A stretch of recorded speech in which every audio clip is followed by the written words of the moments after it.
Hello, folks. Welcome to the Manly Pinterest Tip Show. I'm Jeff C., and you're not.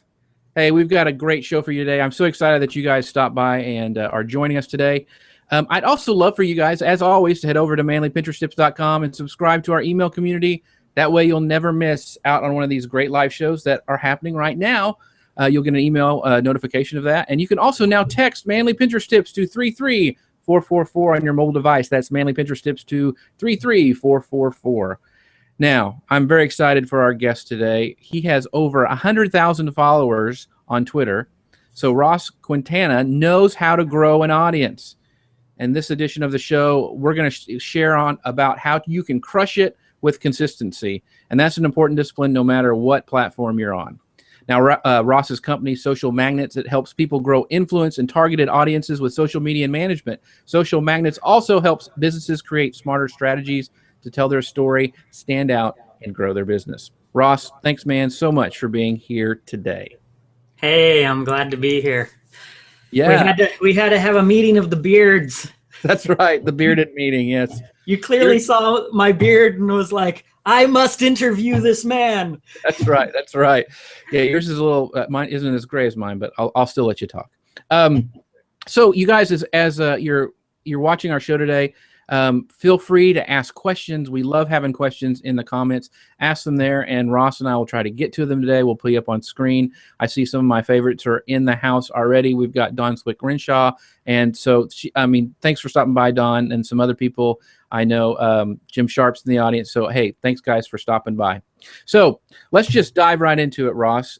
Tell me a little bit about your background, how you kind of got started, and eventually, on social media, and how you eventually landed and focused on Twitter.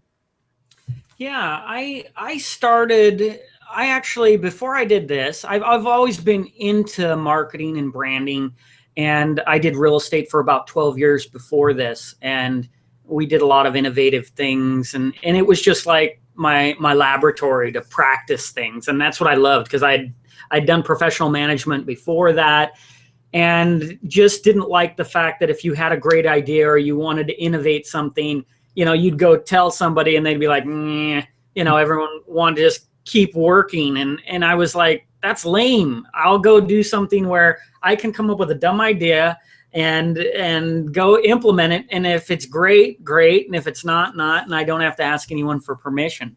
And so that's what I did. And then, of course, the real estate market took a huge dump, and it was like, oh great, we got all these listings but nobody's buying anything. So it's like, your mortgage company doesn't really care if the market's down. So I actually started doing a little bit of freelance work, and I thought, what, we're very progressive in our marketing, and there's so many people just don't know what's going on. I mean, I had been blogging on Active Rain, which was the largest real estate blogging network at that time. And I was one of the top bloggers on that network for my state and my city. And so I was like, I was already giving advice to people. I was like, what, people probably would pay to have me just help them get their act together with digital marketing. And so I started doing that. And then it just kind of took off from there to where I started realizing, hey, I really like this, and this is more fun than real estate. So, so I said, hey, I'm just going to do this. And it kind of sucked me in, because it was everything I liked about being an early adopter and digging into the digital space. And yet, just gave me even more flexibility to be able to learn everything and be able to share with other people kind of the stuff that I learned. Right. So why did you say you went into Twitter, like instead of like Facebook or something like that? Well, Twitter, when I get into something, I usually observe first and just see, how's it work? I'm a guy, I see the world in patterns and kind of the mechanics of how things work. And so I looked at social media, and it didn't take me very long to figure out quickly that platforms like Facebook and other platforms, they just weren't very social. I was like, look, I wanted to go out and meet people, and it's starting to say, hey, you've asked to be friends with 7 people today. That's too many. So I'm like, okay, this is a social network. Why can't I be social the same way I am in regular life? And so Twitter for me it's hands down my favorite platform because it's the engine that drives relationships and connections. And it's like I can connect with people there kind of really, really unhindered. And you can jump into conversations, you can meet people, you can reach out to people, you can listen, you can do whatever you want there with really very little, control over saying, hey, don't do that.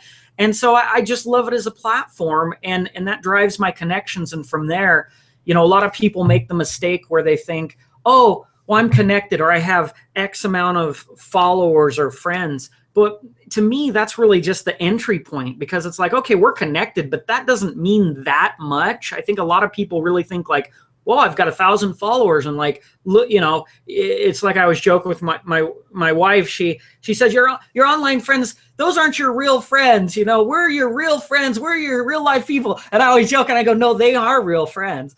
And the funny thing about that is they're real friends when you create something special with them. You've got to connect with them, but then you've got to go build that relationship. It's just like saying, hey, you met somebody somewhere and you're like, oh, hi, my name is Ross Quintana. Great. If I never talk to you after that, we don't actually have a relationship. You're an acquaintance. And so a connection is really like an acquaintance.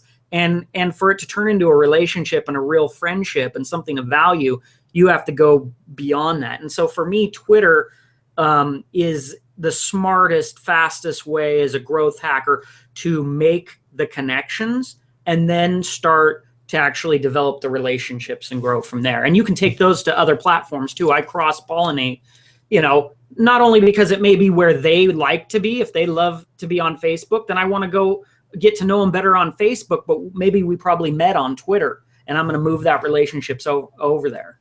Yeah, and we talked about this a little bit when we were kind of setting up this call, that, what was great for me when I went to social media marketing world in San Diego, and I said, you need to go there next year, is because I met all these people in real life that I had developed a relationship with. And they weren't just, like acquaintances. These were people who I've interacted sometimes every day or every, at least a couple times a week. And it was really fun because it was like we were just continuing the conversation. It wasn't, I got to get to know them or whatever. It was kind of strange seeing them that they had legs, because we did some hangouts, but it's not just a floating head. Yeah, it was fun, but it was just continuing the conversation, like Wade Harmon, and Peg Fitzpatrick and Jody Oken, who's in the audience today. Got to hang out with her. So that's what was so cool, I think, about taking those relationships and building them deeper. Now, I wanted to dive into something because you mentioned it in your last, when you were talking there, and you were talking about growth hacking. And growth hacking is a term that's bandied about a lot today. So give us your explanation of what growth hacking is. Yeah, I just want to throw this out there for the true growth hackers that are out there, because what's happening right now, well, there's really two things, but what's happening is people are like, oh, growth hacking. People are getting negative about it because they're seeing this, like the term saying I'm a social media guru, right? And so then there's all the backlash of people going, oh, don't call yourself a guru, blah, blah, blah.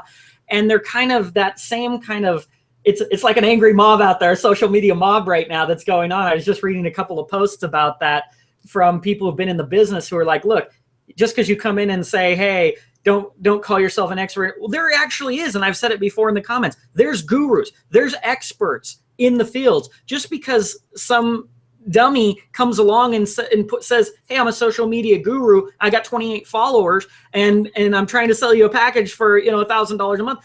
Just because that happens, some of the people who are experts look and go, oh, this is stupid. But it's like, let's not get rid of the baby with the bathwater here, because there are real gurus out there. And so let's not make the term social media expert some bad word, because I'm like, hey, if you are an expert and you can back it up, call yourself an expert, because you've earned it. You know what you're talking about. And after 10 minutes, people will know that. But it's like, people have to, it's not an all or nothing. So with Growth Hacker, actually, Mark Schaefer, a friend of mine, he recently had a post on his blog.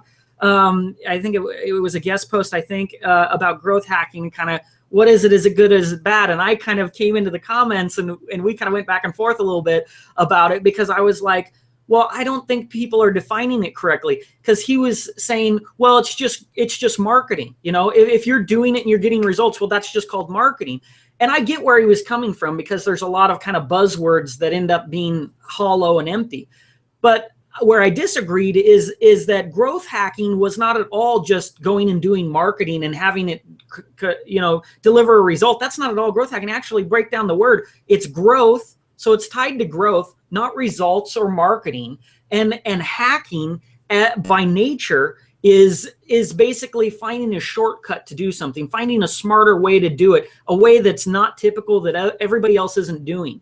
And so for me, if you really define growth hacking, you're going to put it in this place where it's like, okay, like somebody who listens to a book at 1.5 times speed so that they can read, 3 more books a week. That's growth hacking. They found a way to, hey, it doesn't really matter if I'm listening at regular speed. Maybe the voice starts to turn to a chipmunk, but I'm processing information faster and I can go through faster. Other people aren't doing that. And so therefore that may be an example of a growth hack. So to me, growth hacking in social media and marketing is saying, look, if it's going to take somebody, a reasonable person or the middle of the market, right, in a bell curve, if it's going to take them a year to, let's say, get 10,000 followers, and you can find a way to do that in 3 months because you use a smarter strategies and you use tools in non-traditional ways than other people are using them, and you can make things do things that they weren't intended to do, then those are examples of growth hacker. And somebody like me, I'm passionate about learning. I'm a voracious learner.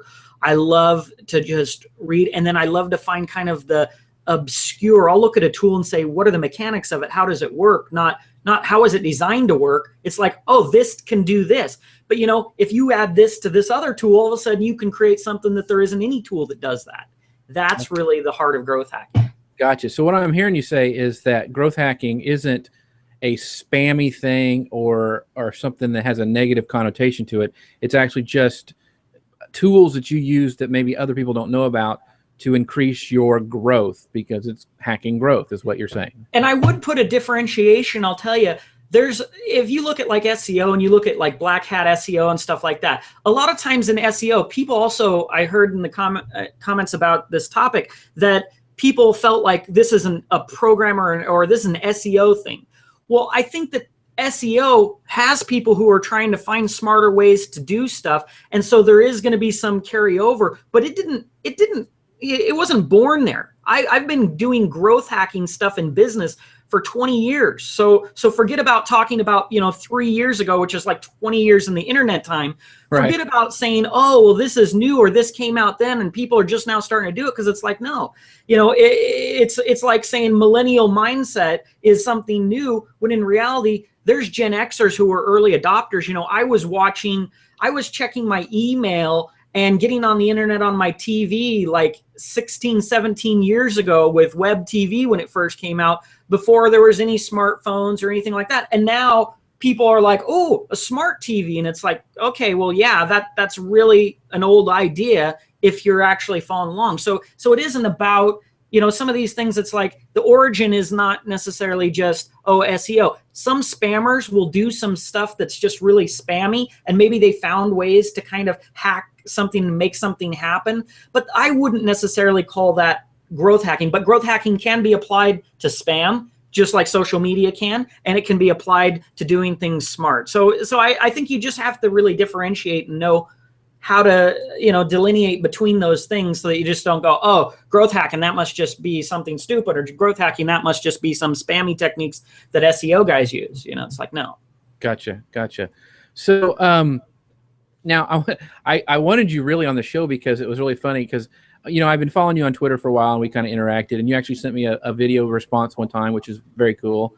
But I saw you on Periscope talking live, and you started talking about consistency and how to crush it with consistency. So that I just was enthralled, and I never have done that before with the Periscope, but I actually wrote stuff down. So why do you it still goes analog? That's right. So why do you and you talked about the importance of consistency. Why is that so important in social media?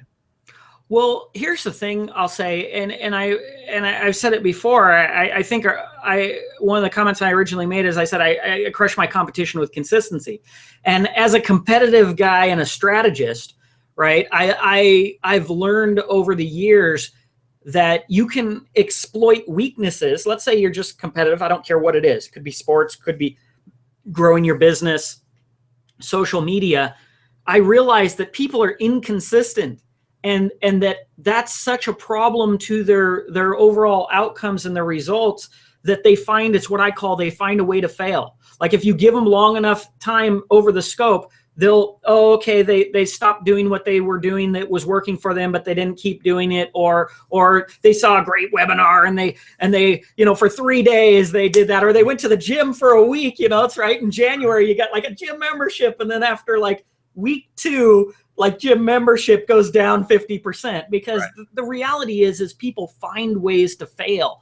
And if you know that, on the flip side, as a strategist, if you know that, then you can count on it, and you can plan around it and say, you know what, if everybody else is going to come in, if I know the failure point for social media or going to the gym is that you're going to spend 2 weeks going crazy. And it's just like all the people who try their hand at social media, the small business owners, right? They come in and like spend 1 whole day on Facebook, and they're like, get sucked in. And it's like, right. But then at the end of the day, they go, okay, I didn't make any money. And actually I didn't get some work done that I was supposed to. And they go, oh, I can't do this social media thing. It doesn't work, and it takes too much time. And it's like, no, that's not actually true. It's that no matter what you do in a day, it's exactly a great analogy of working out. Like, I don't care how awesome you are in the gym. I don't care if you've got every protein powder and you've got the super spandex on. I don't care what you do in a gym. You're not going to go in flabby and come out, awesome at the end of the workout. It's not, when you see people with a 6-pack, it's not about what they did today.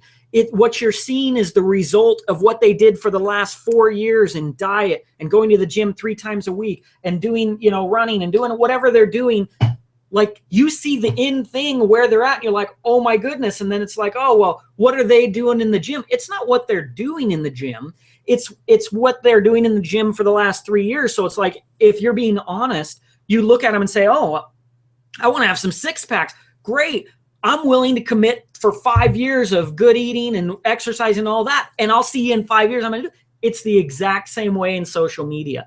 People all the time, I see it all the time. They're like, oh, what tools do you use? They want me to tell them, well, I use Zibbly, and that's what gets the secret sauce in my Twitter account. And it's like, no, pressing the red button of Zibbly is not going to get you anything. If I use Hootsuite, it's not the shoes, right? It's not the shoes that are going to make a Michael Jordan.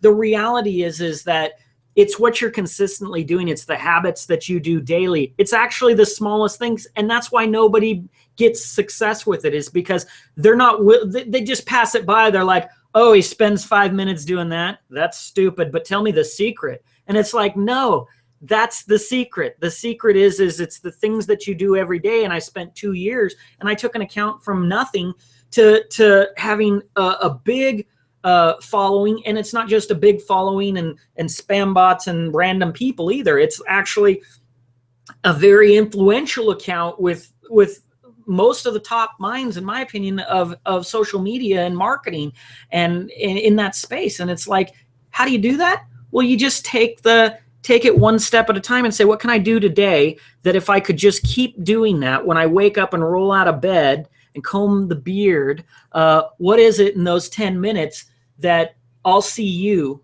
in 2 years? And now everybody's like, oh, wow, look at that. And it's like, no, just go look back. Go look back at 2 years. You can do it too. Anybody can do this. Anybody can grow their presence and their influence.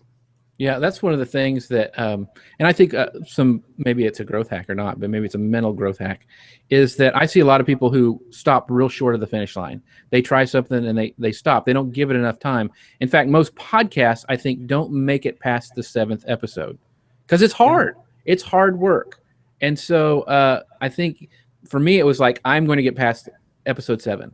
Whatever happens, I'm going to do at least, 10 episodes. And I set that for my goal. Of course, I went way past that and stuff. And so I think that kind of stuff is what kind of preparing it when you start thinking long term. I want to pull up a comment real quick from my friend Elisa. She goes, where do I sign up for Zibbly? Zibbly, it's coming. It's in beta. Well, it's pre-beta. Yeah. As you go ahead and send us a check for like $50 a month, and we'll make sure that happens. Yeah. It needs more funding clearly to get itself off the ground. But let me tell you, it's going to be the coolest red button you've ever seen. You just press it. That's right. So, okay, you've had some phenomenal results on Twitter in your growth in a relatively short amount. I mean, relatively short amount of time. I mean, there was work. We just talked about internet decade. Right. But what are some of your tips and tricks on growing an audience? Because that can be applied to any network. That can be applied to Pinterest. You know, that's one of the things I'm always preaching about Pinterest is consistency. But what are some tricks you learned to grow your audience so well? Here's something right off the bat, and some of this is just smart business and marketing actually, but it gets overlooked. Again, you got to know your target, who you want to talk to. The reality is, I just think people don't spend much time at all, and they just kind of collect whatever organic, hey, someone met me in a chat, so I got one new follower today. Okay, the first thing is you have to be active. It's not a passive thing. That's a different type of growth. Most people just have organic growth, which is whatever falls out of the sky into my lap, that's my bounty for the day. And it's like, forget about that. You know, I daily, you know, it's a task. It's a task. Okay, here, I'm networking. I have a daily networking task. And it starts with quality and knowing, okay, you got to know who you are and who might be interested in you. Because it's just like business, right? They're running a tampon commercial on the Super Bowl. I don't need it. I'm sorry, you don't know your audience, okay? Or it was like that one, the insurance company that was like, oh, your kid's gonna die. I'm like, oh my goodness, This is a party. We're trying to have a good time here, and you just talked about this kid isn't gonna get to ride a tricycle because he's gonna die. I'm like, that you totally missed the boat on that, you know? And it's like, you have to know who you are. And then what I tell people is that if they find kind of a lookalike, like where is that audience? Who's like you? Go find somebody. If you're a calm, collected, nerdy social media manager, go find one of those and then tap into their audience. Because here's the leverage. This is where we get into growth hacking. There's a great example on Periscope, right? I do it on Twitter, but I do it on Periscope. I do all these other things, right? Periscope's awkward, like most networks, because the fact is that your search is limited to like, who can you think of? Like, they're not helping you categorize people or know who to follow. And so you're left like, people don't follow very many people. But instead of me thinking, oh, who's everybody I know and doing that, right? Why waste an hour thinking? I can go in and say, hey, you know what? I'm connected. Here's somebody who I know. They've been on Periscope. I know the same people they do. Instead of me typing in every one name of person then following them, I'll go to someone who already is in my circle of friends that I know, and I know they know the same people as I do, and I'll go there. They've already followed 300 people. Great. Let's click on followers, and I'm going to go down the road. Yep, right down there. That's an example of just bypassing the stupid and getting to the smarter strategies. And it's the same on every social network. Like, you want to know something that's golden and here's another sub strategy. First, find the people, the audience, someone who already has your audience. Mm-hmm. Go follow their audience. They've already done the sorting. They've already done all of that. And you don't have to think that much. You already know, hey, you guys like Gary Vee. You might like me. I'm going to cuss a lot less, but I'm pretty smart too. So here, click. I'm going to follow those followers, and those followers are probably going to be interested because the first thing they're going to do is go to my bio. They're going to click on it, and they're going to go, who is this guy? And right away, I already know in a psychographic way, right, that they resonate with somebody who might be high energy, who might be a sharp guy who's interested in strategy. Great.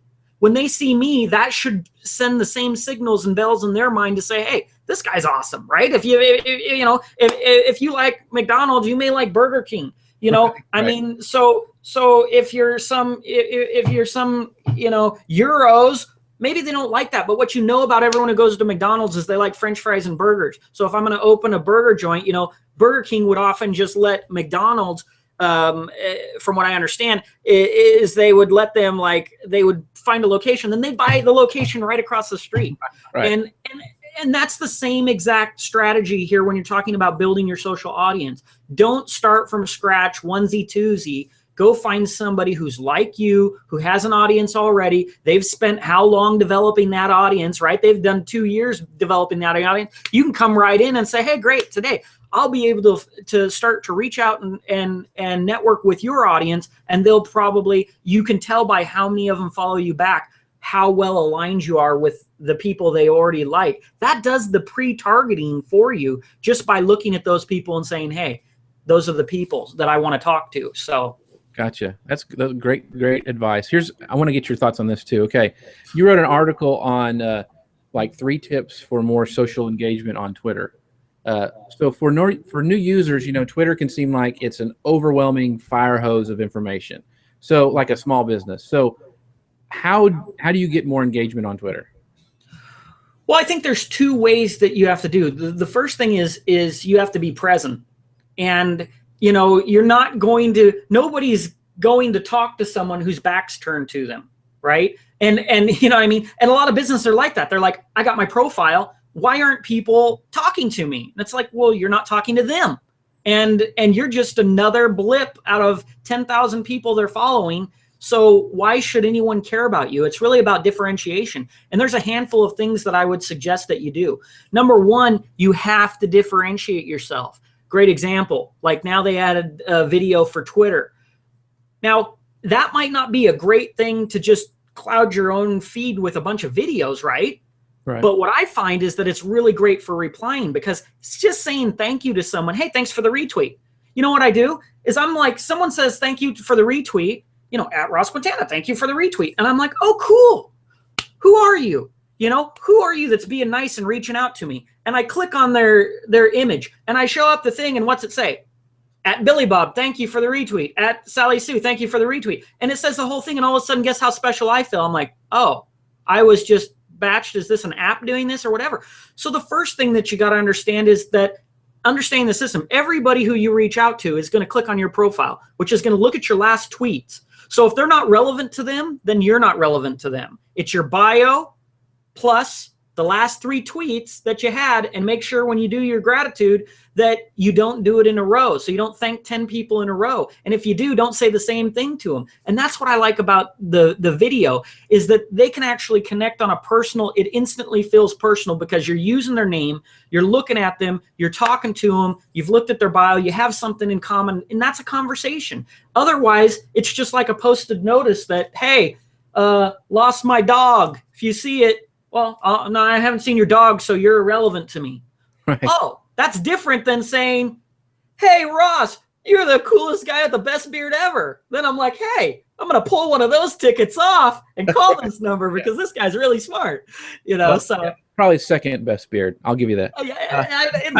It's inconclusive. Right. Right. But so, and so that's how you did that for me. And I thought, man, that is a cool strategy. You were like in your car and you said, hey, Jeff, thanks for retweeting, or you reached out in some way. And another person was Eileen Smith. I had a question and I tweeted her, and she sent me back a video tutorial on how to do it, personalized for me. I mean, holy cow, is she not going to be, I'm not going to toot her horn and push her out as much as I can anymore. I mean, of course I am, because of just her taking the time to do that. So that is awesome advice. Here's something on that too that I'll add to that that kind of looks at the real secret sauce of that.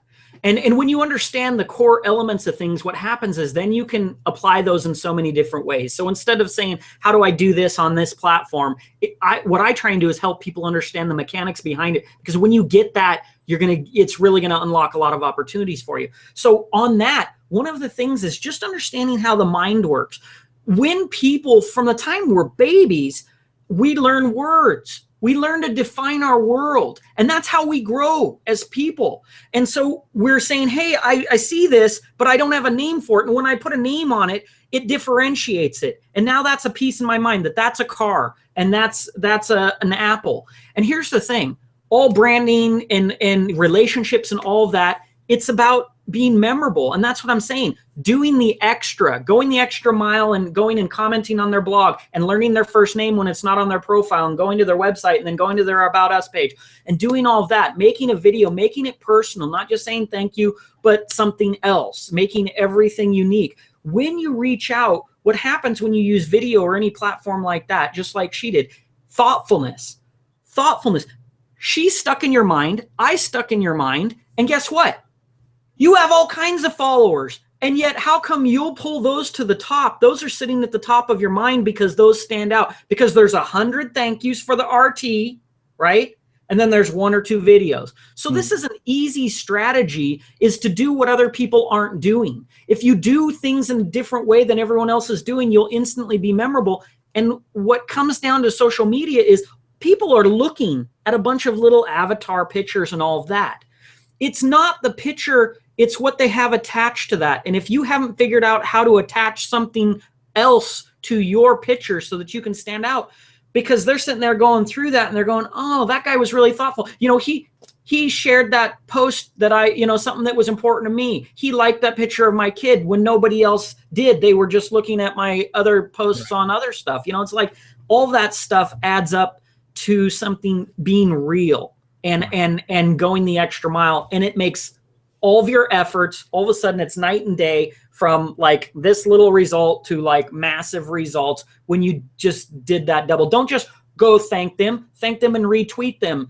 Don't just go there and thank them and retweet them, and I'll schedule another retweet a week from now. Why? Because you get lost in the shuffle, and I want to show all of my love to that person and make sure that I love them more than everybody else who thanked them. See, we think that, oh, well, if I just thank them, I'm being a good person, I'm being so thoughtful. And I see people churn out like 100 thank yous in a row, and they think that they're doing a good thing. And it's like, no, you're totally missing it. You have to say, how can I make each person feel special, and how can I really make a connection? And it's that little extra push that opens up all the results for you.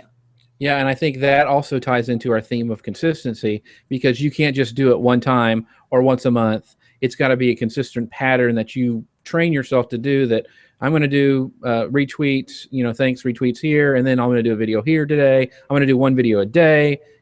That's how you build momentum and standing out, I think. So, yeah, for sure. I think there's a compounding effect of momentum that you get as you get further in. And that's when it just seems like it's like riding a wave. It's like surfing. It's like, if you've ever surfed, the waves come up behind you, and it's really about getting that wave at the right spot when it's big, and then you tilt your nose down so that the wave can carry you. It's this slight push down and movement to let the wave pick you up and carry you. And all of a sudden, before that, you're paddling. It's all your energy. The minute you make that one choice to tilt your board down, you let the wave carry you. And that's how it is with social audiences. Like there's a point of momentum where it's like you give, and there's a point when that giving is that little thing, that little extra that tips your board down, that lets your audience pick you up and say, oh my goodness, he wrote a post, I want to share it. He's doing this, I want to heart his Periscope, I want to like his stuff. And if you get enough people doing that, man, the results start to really multiply. Awesome.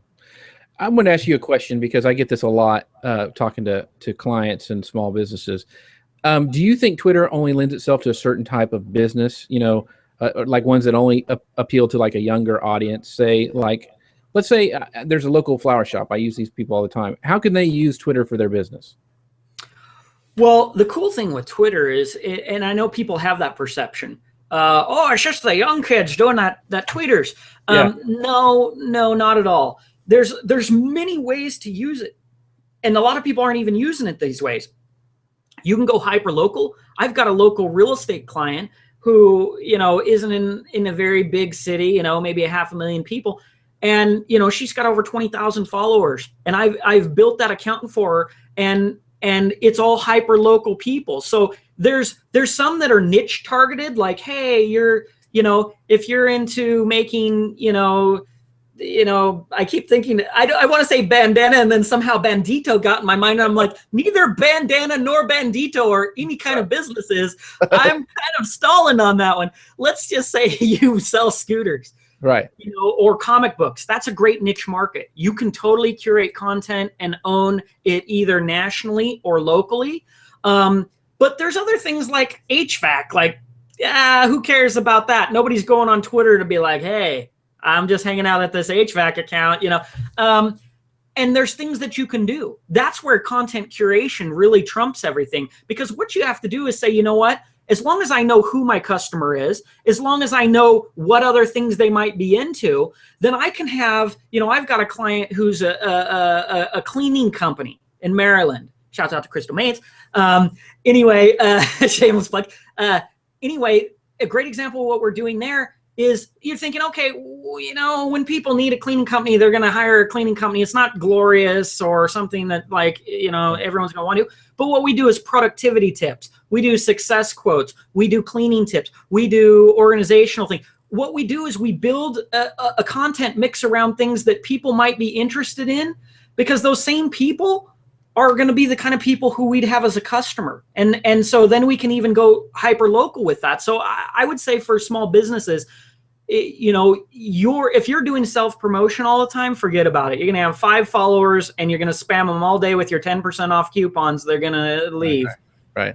What you have to do is curate content that is still relevant to them. And then here's the sweet spot. Try and find, I mean, we could just put out stuff there on the hot TV shows. Problem is that really has nothing to do with your business. So what you want to do is take your business, take your client, find other things they're interested in that might somehow be related to that. And when you find that sweet spot, you curate content in that space to keep them incubating in your Twitter account, so that then once a month or every week or however often you decide your personal promotions come in, you can layer that in there. And it's like, okay, yeah, thanks for, it's actually like the old drip campaigns, right? It's like, as a real estate agent, you're thinking, okay, they bought a home. Why do they want to talk to me next month? You know, they don't. And so then you feel like you're bugging them because you're sending them out like generic mailing pieces, recipes, and it's like, what? Well, social media changed all of that, because now I can take those people and give them homeowner tips and all this stuff that I don't have to mail them. And I know they own a home. I know certain things about them. And then, hey, every other month, don't forget me, because I don't know when they're going to refer me or what else. So it's really an incubation drip system built around curated content. Awesome. You know, we've mentioned this a couple times, and that's one of the things I saw you talk on. But I wanted to talk about Periscope a little bit, just because it's so new and everybody's talking about it. So what do you think is this live streaming thing, you know, in Twitter Bot Periscope? Do you think it's a flash in the pan, or do you think it's something that will provide valuable information? Because we talked about this, that, you know, it's kind of like when Google Hangouts came out. Everybody's just coming on and not really saying anything. You know, they're meerkatting their cat, or they're periscoping, you know, them eating dinner. So do you think it's going to actually be a long-term thing that will provide value?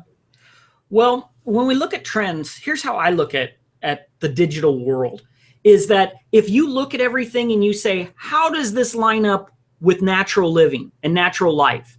Because see, all the things like Facebook was great because it just let us talk to people. Like it took something that was real, relationships, and it made it digital and gave us a digital ability, and then leveraged those digital strengths to say, now I can talk to that friend who I really wouldn't call up to say, hey, did you see this picture of my cat? But somehow we have a relationship now with coworkers and other things that we would never actually maintain otherwise.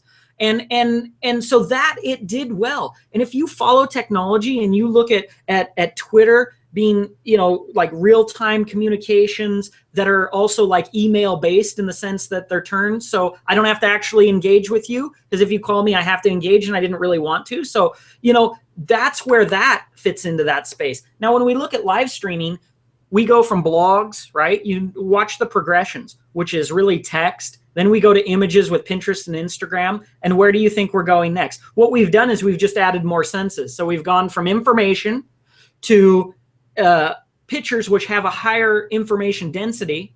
And then you're going to go to video, where you enact the senses of hearing and you get tone.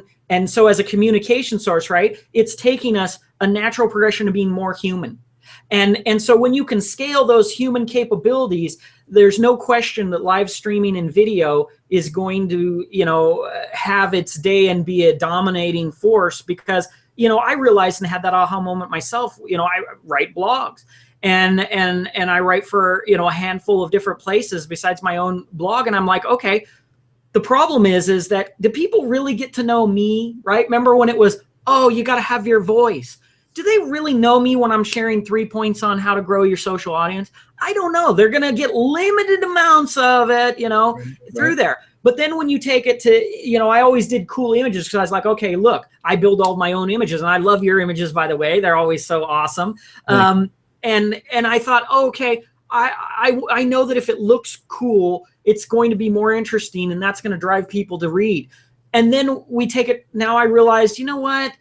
I think people they're not going to get my personality through that. They're not going to understand who I am. So I started integrating videos in my blog posts and saying, you know what, I gotta summarize this. I gotta integrate video. The whole world, when social networks fail, is when they fail to keep the human element. Like, one of my gripes about Periscope is that, like, the comments disappear. What's that say? It kind of says you're not important. And I'm sitting there trying to honor your comment, because this is human. We're in a room together. You said something to you. Can you imagine, right? If you were in a room and I said something to you and I was like, hey, where'd you get that shirt? And you just kept talking That's right. to other people. Yeah. And I'm like, hey, I was curious about your shirt, or where's the link to that post you were talking? And you're just talking right next to me, but you're ignoring me, or you're just looking at me and talking to the guy behind me. Like, there's an unnatural essence. And I think to succeed in the digital space, companies like Periscope and other companies are going to need to realize that when they're building these platforms, they need to put them back in the human skin and say, wait a minute, is this a natural or an unnatural thing that we're doing?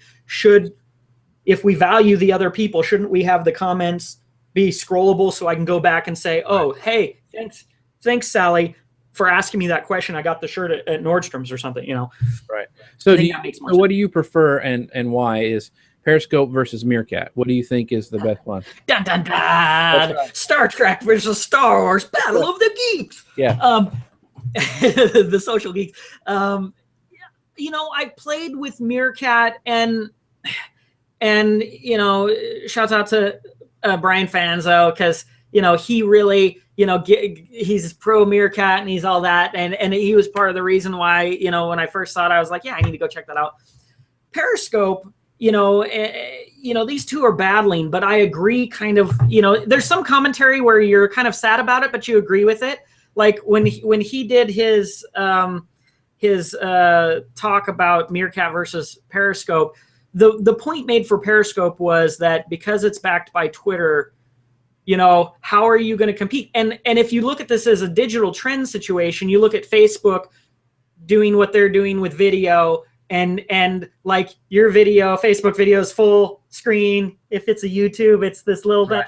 Like, this stuff isn't by accident. So it just makes sense. I was looking at something the other day and I was like, oh, that they basically made that Pinterest on their own. I can't remember which platform it was, but I was like, it makes sense. Why not have all of these things, even with Google Plus? Like, why dismantle something or say, hey, we're going to do this and that? You got to give it time. It's what we were talking about before. Yes, every major platform, it's okay if your Pinterest functionalities and your YouTube and your Twitter and your all of that, don't just abandon it.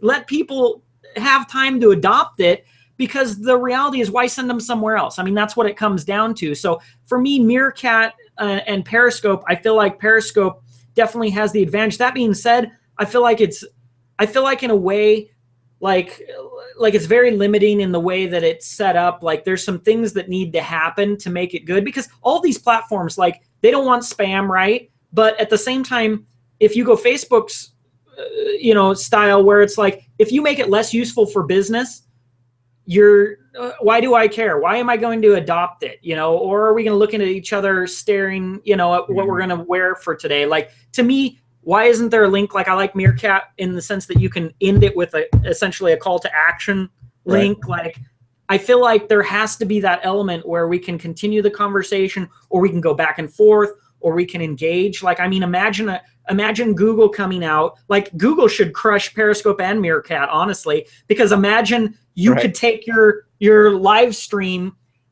you know, and then go back to a Google Hangout and have a conversation back and forth, or do all that. Like, how is that not the natural progression? I don't see this one-sided I talk, you type comments that disappear thing. I can't imagine that that's going to outlast engaging back and forth video chats. Great points. Well, I wanted to get kind of wrap it up as we end our time together. But you have a great and a nice sized Pinterest account. So how does Pinterest fit into your marketing strategy, and how does it provide like value for you and your customers? Yeah, I do. I have two sides of Pinterest, and I think it's kind of the two-sided. Well, I mean, it's a many-sided platform. Not to do a Game of Thrones reference there. Subtly. Why did you kill Jon Snow? Sorry if you haven't binge watched it. Anyway, so the thing is Pinterest, I feel like I do some stuff that has, like, a lot of my Pinterest is things I find cool and beautiful. And like, you can do it for business or you can do it for personal. Like Brooke Ballard, a great example. She had this thing on her site that said, you want to see my crazy life, follow me on Pinterest or on Instagram. Yeah. And I said, oh, I love that so much, because some people use it all for business, but I like that she had, every platform should have its place in your thing. Is it going to be about getting to know you more, or is it going to be all business or a blend? For me, I use it for things that I find cool, but I also have like the social media posts and infographics. You know, really just look at your boards, I would say, and make sure that your boards is your content mix, and you have to think of yourself like you have a TV station. Like, if you have a bad show no one's watching, you're going to take it out of that prime spot and put something else in. And that's how you have to treat Pinterest. Like I rearrange my clients' boards based on our analytics and based on what people are liking, and I do a mix of promotion versus curation. And you know, there's all these little sub strategies that you can do just in the way you place your boards, and then which boards you populate on a regular basis and which ones you sprinkle a few things in. I think there's a lot of ways to use that. I love Pinterest. I think it's really cool. And recently I added the buffer. Yeah, buffer for Pinterest. Yeah. Buffer awesome, right? It's give you a little 7-day trial, and then you got to buy the awesome if you want to be awesome. I'm already awesome. So anyway, it's a great service. Yeah, it was cool because it does this one thing that the other ones are annoying and don't do, which is you can now take things and buffer them, and you'll actually get a good size image in Twitter. So for me, before you get like this little chopped up image and it just looked garbage, so I didn't. But now if I'm curating content in my Pinterest account, I'm doing double duty. I like to do one thing and get 5 results. I'm now curating for my Pinterest boards and then bumping a certain amount of those out to my Twitter or Facebook, because now the images will show up large. So I'll definitely say that that's worth the upgrade for that one reason alone. Awesome. And I do the same thing, is that I pin a mixture. I don't just do all business or all things. I have a geek board that's really popular. But anyway, so this is the Manly Pinterest Tip Show. So what advice would you give guys who are just getting started on Pinterest? Guys, first of all, Pinterest is so broad and visual. Even you're not subject. A lot of people say Pinterest is, oh, it's mostly women over there and all this and that. And maybe it is ish, not entirely. I think it depends on what you curate. But on top of that, be willing to take stuff off of Pinterest. Pinterest can be a great tool to get visual content and share it to your other things. So if you're going, oh, well, I don't see it being valuable if it's a lot of women, well, great. You have a great Facebook or a Twitter account that's about, hot dogs and cigars. Go in there and grab great images. And now you give people another platform to use. Now you can pull in content and interest other things. And don't be afraid to also cater and go, hey, like I do craft beer stuff on a different niche account. And you might have a craft beer women in there because that's a whole niche market. Right. And it's like, great. Maybe they don't, maybe I'm mostly male on Twitter on that account. But over here, look, find those other niches, because a customer is a customer, male or female. So that's what would be my suggestion. Awesome stuff. So Ross, before we go, where can we find out about you and your services? Go just plug into the internet. You will see me. I would say socialmagnets.net is my blog. I blog on there. I also blog over at Millennial CEO for mindset and marketing stuff. And then you can always find me on Twitter. I engage there. Instagram is more my personal life, stuff like that. If you like that. Pinterest, you'll find everything from Social Magnet stuff, but you'll also find a lot of cool stuff. If you're into design or geek stuff or whatever, you'll get more of my personality there. And you can catch me on Vine or Periscope, all of those things.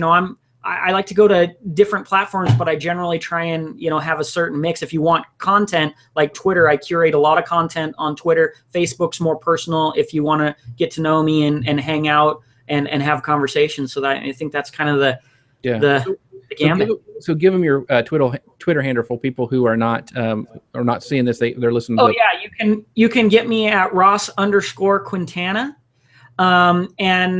and if you Google me, you can find I got profiles all over the place, but and there's not too many Ross Quintanas that I know out there. Actually, one guy who probably thinks this sucks. This guy has all the profiles already taken, the username. And so that Ross Quintana is spelled, the last name is spelled Quintana. So for those listening, that's where you can find Ross. And thanks so much for everybody who showed up, the live viewers and the questions. I really appreciate my audience. And as always, I'd love for you to visit manlypinteresttips.com. Click on the sidebar to subscribe to our email community, and you'll never miss a great guest like you had today with Ross. Because at manlypinteresttips.com, we're always adding testosterone, one pin at a time. See you next time, everyone. Thanks for showing up. See you later. All right, thanks.